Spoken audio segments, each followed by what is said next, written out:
আমার যত বড়ই কঠিন ইবাদত হোক না কেন, এই লোকটার বই 70 বছর একদিনও নামাজ পড়েনি, আজকে বলছে আল্লাহ আমার ভুল হয়েছে, আমি আজ থেকে নামাজ ধরবো, আল্লাহ তুমি আমাকে মাফ করো। এই কথাটা বলেই মারা গেছে, ইনশাআল্লাহ জান্নাত পাবে। বলেন কেন দেখি? নামাজ কার সাথে জড়িত? আল্লাহর সাথে জড়িত।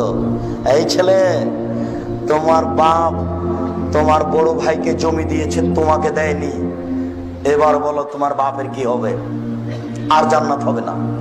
শুনুন, বাংলাদেশের নোংরা নীতি, প্রায় পরিবারে তোমার বাপের 90 শতক জমি, তুমি আর তোমার 2টা বোন, বা তুমি আর তোমার 1টা বোন, বলো তো তোমার বাপ মরার পরে 60 শতক নিবা তুমি, আর 30 শতক নিবে তোমার বোন।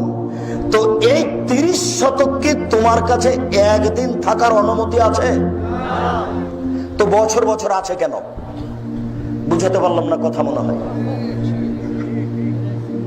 আগামীকাল সন্ধ্যা হতে হতে বোনের ভাগ দিতে হবে, তারপরে কোনো কথা আছে? গাজীপুর শহরে বাপের জমি আছে, তাতে কি হবে? প্রয়োজনে ভিক্ষা করে খাবো, বোনের জমি খাবো না। আপনি বুঝতে পারছেন না? আপনাকে আমি একটা বাক্য বুঝাতে পারিনি। আল্লাহ রসুল বলেছেন, মানুষের মরণ যেভাবে মানুষকে খুঁজে, মানুষের রুজি মানুষকে সেভাবে খুঁজে, মানুষের মরণ যেভাবে মানুষকে খুঁজে, মানুষের রুজি মানুষকে সেভাবে খুঁজে।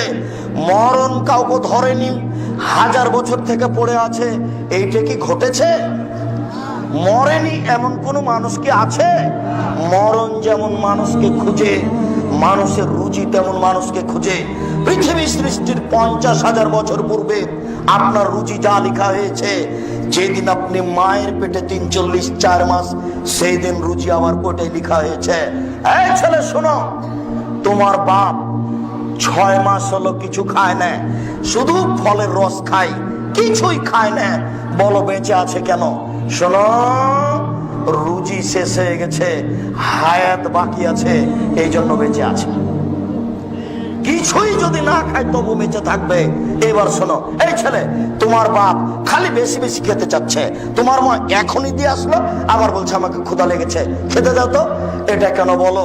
তোমার বাপের হায়াত শেষ হয়ে গেছে, রুজি বাকি আছে।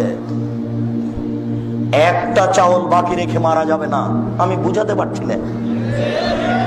একটা চাউল বাকি রেখে মারা যাবে না। যেই চাউল নির্ধারণ হয়েছে পৃথিবী সৃষ্টির কতদিন পূর্বে? 50,000 বছর পূর্বে।